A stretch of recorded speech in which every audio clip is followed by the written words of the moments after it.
DeepSeek is the Temu of AI. Just like Temu was gonna kill Amazon, that's exactly how we view DeepSeek. These opportunities, 25 years covering tech, the bears sound smart when they come out of their caves, when they're in hibernation mode. The bulls make money. Dan? Yeah, great to be here. Yeah, thank you. Yeah. The global head of technology research for Wedbush Securities. DeepSeek. Let's talk about it. What's DeepSeek? I haven't even heard of that. Why is DeepSeek not a concern for NVIDIA? Look, competition in the AI revolution is going to happen. And we've always viewed commoditization of LLMs, of models, as ultimately the path. Now, in terms of DeepSeek, in terms of 6 million to produce a model this good with no NVIDIA H100s, I mean, it's the same chance that I'm playing in the NBA for the Lakers, in terms of the chances that that's actually right. So I think part of this issue is the street navigating what's the facts versus what aren't the facts. In no way does this disrupt the AI revolution thesis. 2 trillion of AI CapEx is going to happen over the next 3 years, regardless of DeepSeek. That clearly benefits NVIDIA, Microsoft, Amazon, Palantir, and others. You want me to stop it for you? Yeah.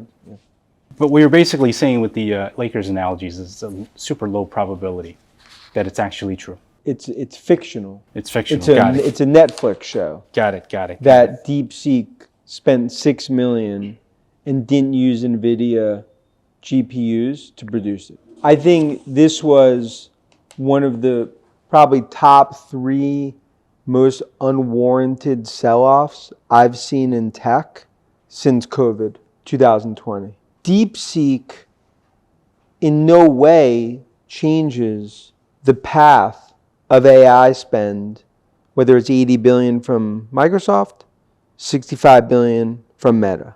And I just had a small LLM model that consumers are interacting with is a lot different than literally 10,000x the capacity and algorithms needed to operate in an enterprise.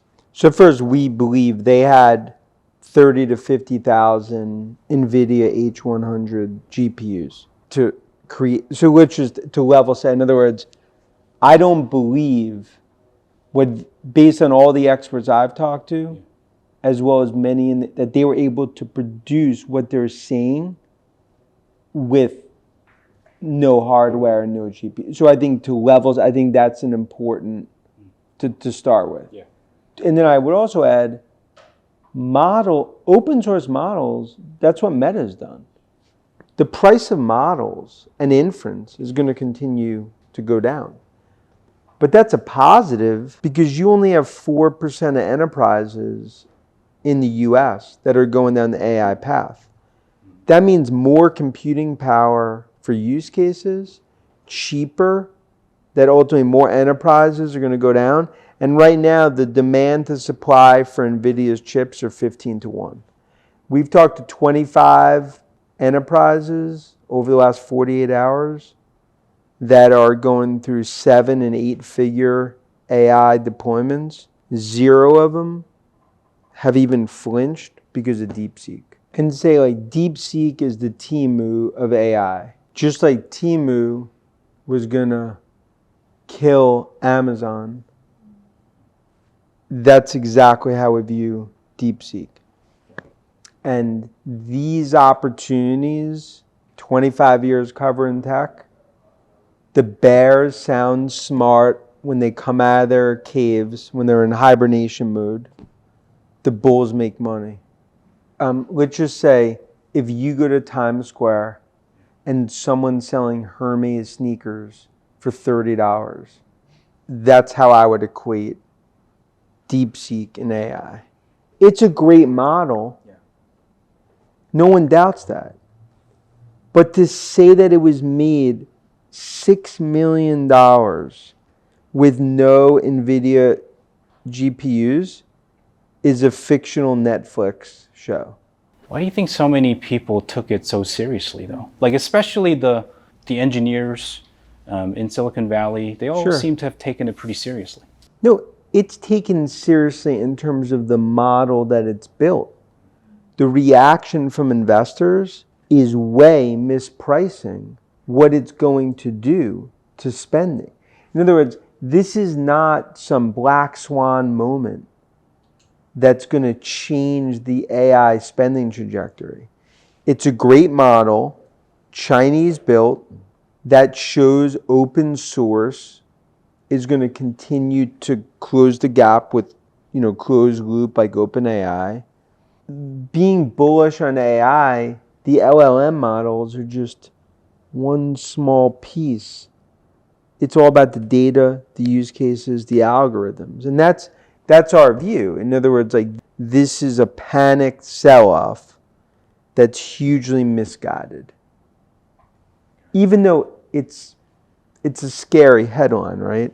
So my next question was actually going to be on the potential implications to the HBM suppliers, but my guess is that your view is that nothing changes. My view is, I'm not saying that you can have, regardless of DeepSeek, we are in the early days of a $2 trillion AI CapEx. And that's not changing because the open source model coming out of a lab in China is going to take down the US tech world. That's really, at the end of the day, that's sort of our view after talking with dozens and dozens of executives, AI engineers, companies going down the path.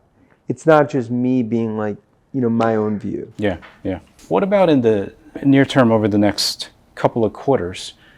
Do you see companies at least saying, the traditional buyers of these NVIDIA GPUs, let us reassess at least, even a little bit? No, because then you go to the back of the line. There's no lack of confidence from anyone in the ecosystem. I think this is going to be viewed as more of a golden buying opportunity. And every year, the last few years, even go back to COVID, we get, call it 5-6 times a year, pockets of that you could own these names. And it's no different. That's our playbook because we believe we're less than halfway through a tech bull market. With the Trump administration, that's going to clearly limit more and more export controls around chips, especially as the ByteDance TikTok situation is playing out as we speak. And I just continue to view that U.S. will continue to have a massive lead over China because of the bigger players in the AI revolution. What about other types of hardware, like humanoid robots, autonomous? I think when it comes to physical AI, they will clearly be behind because physical AI, it's not even a debate. That will be NVIDIA-led. And the export controls will hugely limit their ability on physical AI. DeepSeek, you could argue all day long in terms of like, what did they use? Is it 6 million? Is it 100 million? But no doubt, a successful model they've built. Right. Physical AI, whole other ballgame. That I believe they're years behind US when it comes to physical AI because of the nature of Tesla, NVIDIA, and of course what we have with Waymo and Google. Let's shift gears to Apple. Yeah, and I think Apple, it's a good time to because what I notice is like Apple stock's been up during this whole period. Right. And the question would be like, why would Apple be up when the rest of tech is really down? It's our view, Apple wins either way. Because it's not about LLMs. They will be a platform that 25% of consumers around the world will access AI through, whether it's US, China, Korea, Middle East. Yeah. The double-edged sword, the blessing and curse, is that I think it took a DeepSeek to actually highlight to investors how Apple is actually well positioned as a platform. When's the super cycle coming? The Apple iPhone super cycle. It's my view the super cycle is a 2-year super cycle that started with 16 and goes through 17.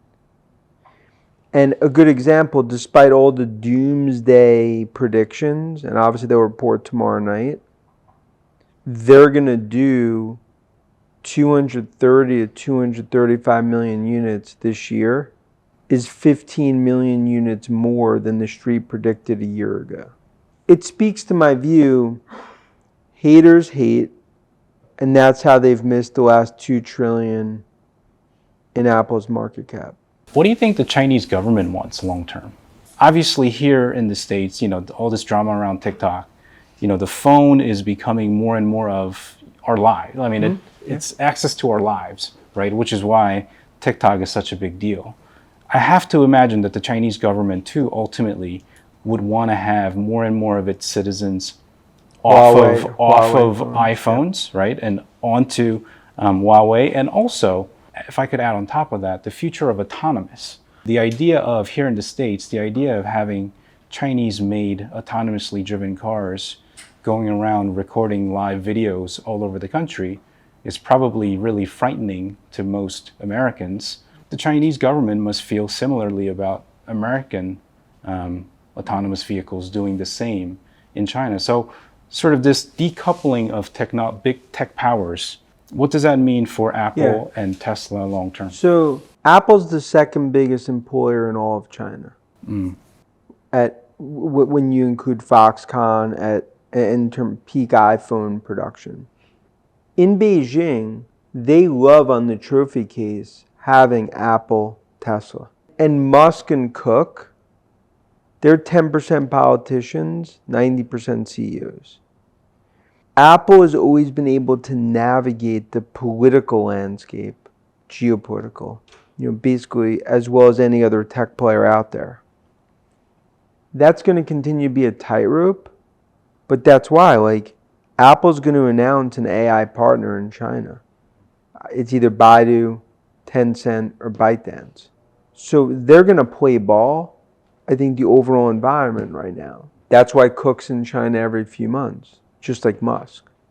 Does the fact that they have to then rely more and more on working with local Chinese partners when it comes to software, does that impair in any way Apple and or Tesla's profitability in that market?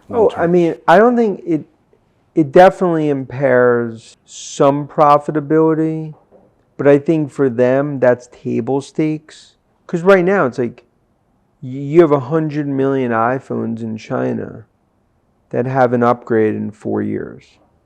And also the one thing I'd also say is they've gained 300 bips of market share in China in the last 2 years. So despite all the doomsday, world's ending, they've gained 200 bips of market share. And also Huawei phones, the latest Huawei phone would be the equivalent of an iPhone 13.